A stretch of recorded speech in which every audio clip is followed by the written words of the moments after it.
Uh-oh, Nicholas. This train is going to crash into these 5 people. Should we move the train to go this way, or should we let it go that way? Which way should the train go?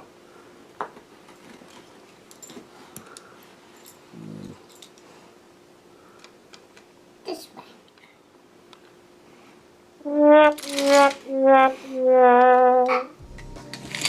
Uh-oh! The trolley problem, or rather the bystander at the switch, is a widely known moral dilemma developed largely by Judith Jarvis Thompson, based off of Philippa Foot's work. Many people's first encounter with the trolley problem is probably through memes.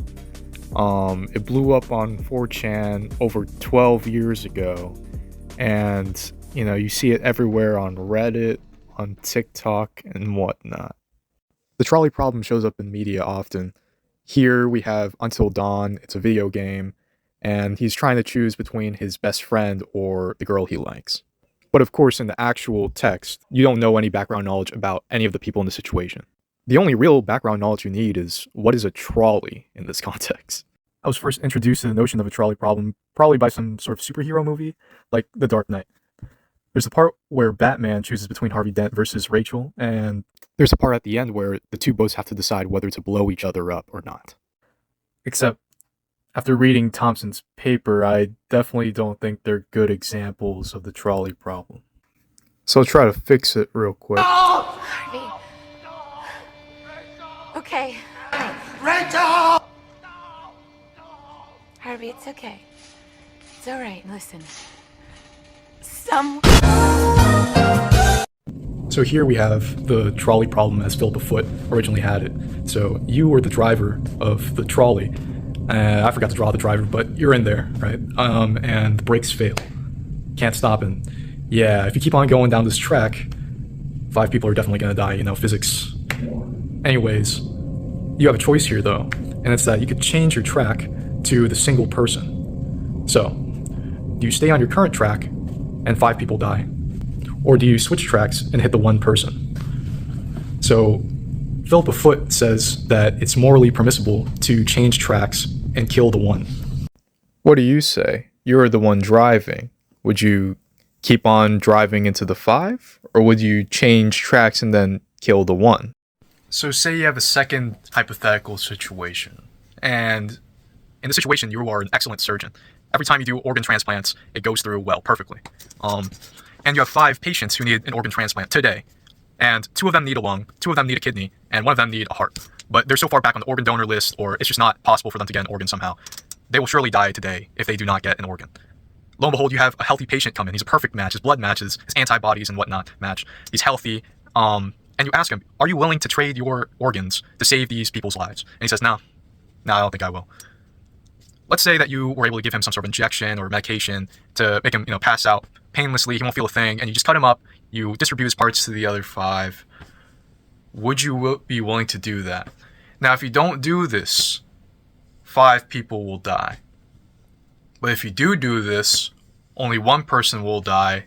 The other sick 5 will survive.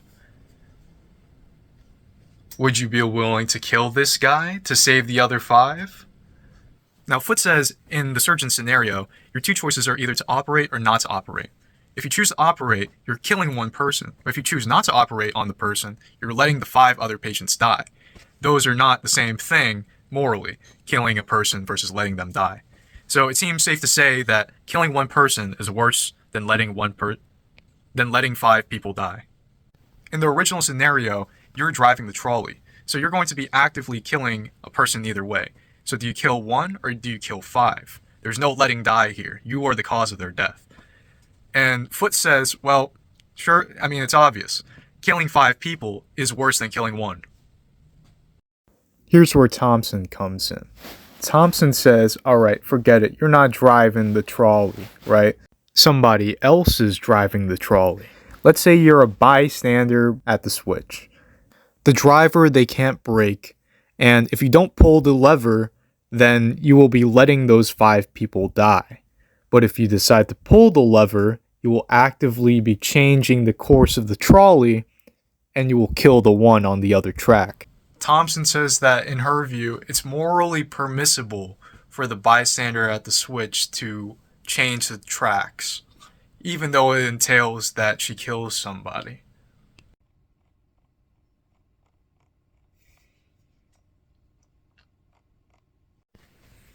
There's like a gajillion different scenarios in this paper, so I'm going to skip some of the smaller ones, and I'm going to talk about one of the main ones that people know about, which is the fat man situation.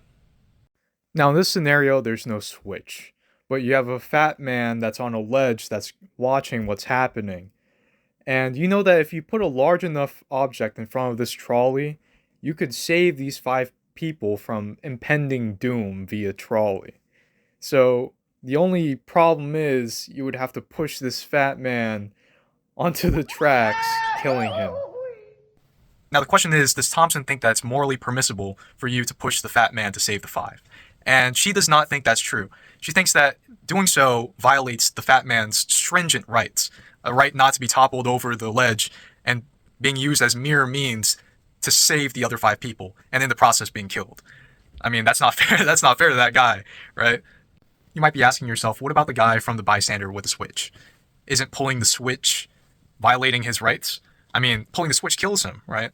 Well, Thomson says that in the switch situation, pulling the switch is not an inherently bad thing to do, like pulling a switch, flipping a switch like I did to turn on the lights.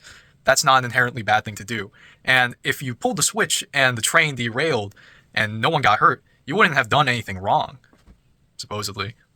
Now, in the fat man situation, pushing that man is inherently a bad thing. It's a bad thing to cause harm onto others by pushing them, by throwing them off ledges. If you wobbled the ledge, like the handrail, you wobbled the handrail, which caused them to fall, that would be an inherently bad thing to do. That would violate his rights. Thus, it's not something you're morally able to do. It's not permissible. And let's say that the trolley derailed before it hit the guy, right? You still would have violated his rights. You still would have done something wrong. Now, on the topic of rights, what if you had to only violate a trivial right? Say the one on the track owned the property, owned the tracks, and you had to trespass onto the tracks in order to get to the switch. Would that have any effect on the situation? And Thomson says, when it comes to trivial rights, it doesn't block the action from happening, necessarily, not in all cases. If the stakes are pretty low, then you probably shouldn't violate those rights. You might have to compensate them if you do so, or create some sort of duty where you should not do it anymore. But in this case, it's people's lives at stake, it's deaths at stake, and those will supersede those rights, those trivial rights. But remember that this is all under the assumption that you don't know anything about these people, that they're all equal. You know, if there was like 5 mafia members versus like a doctor on the other track, then you should probably, I don't know. Like if it was your mom on the other side and your 5 cousins on... Well, what are the key takeaways from this paper? Well, the main one for me is that killing versus letting die is not enough. So Philippa Foot's arguments of killing versus letting die, it's not enough to tell you what to do in these situations. There's way more to it. There's rights, there's obligations, all sorts of stuff that you gotta worry about. Also, it's that utilitarian is not her thing. Like, the utilitarian take on this would always be to save the 5, or generally to always save the 5. And if that were the case, then transplant would be easy. It would be, okay, you gotta save those 5 people. But it's that exact scenario that's used to criticize utilitarians, saying, you're kind of nuts if you think that that's what you're supposed to do in that situation. And also, redirecting threats is permissible depending on the situation. If you're not violating someone's stringent rights, if you don't create a new threat, like you don't get another trolley to hit somebody or something, like, if you don't make a new threat, then it's morally permissible. But yeah, that's about all I got. I mean, right now it's Christmas time, so if you're watching this and it's Christmas time, Merry Christmas, or Happy Holidays, Happy New Year, and yeah, thank you for watching. Foot says, well look, in the Philippa Foot's response to this is that, well, in the surgeon scenario, you're... And Foot says, generally people say you don't kill the one guy, and that you actually... Now, Thomson says that in her view, even though turning the switch entails that you kill somebody, it's still morally permissible to turn... So the original trolley problem as Philippa Foot had it. What is that? There's two